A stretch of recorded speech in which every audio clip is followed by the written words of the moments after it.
We're all gathered here for Rare Disease Week here in Washington, D.C., and so this is particularly applicable. It's called rarepolicy.us.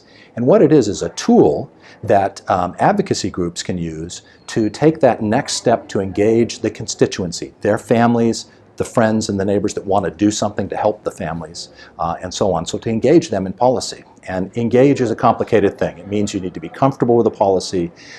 You have to be kind of moved along so that you have a little bit of an understanding and you're not afraid.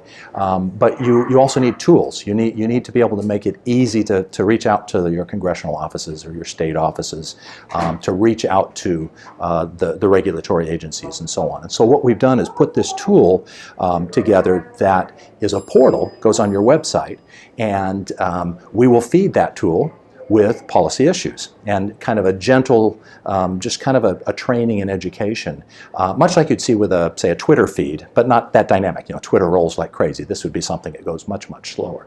So when somebody registers, that's the first time that they visit the portal through your website, through the advocacy organization's website.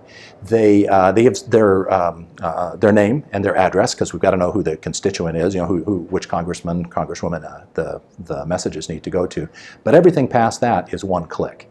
And so I hope, as a rare disease community, that we can become a rare army and we can implement this policy literally with hundreds of thousands, if not millions, of one clicks. You know, we're 1 in 10, 30 million people in America, 7,000 diseases, and we're scattered all over the place. And that's a shame because we're missing an opportunity.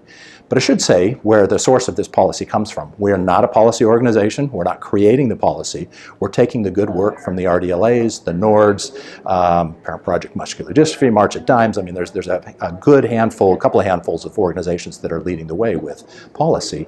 And we're simplifying that, making it discernible and understandable by that grassroots constituent base, and just passing it on. So we're not creating policy, but we're facilitating advocacy organizations getting involved.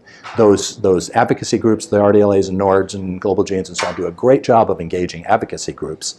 Not so good at us as advocacy groups, and I can speak on behalf of MLD Foundation because I'm serving an unmet need here. We're not so good at trickling that down to our constituency, and now it's going to be mostly automatic for you. So we're excited about that. That's rarepolicy.us.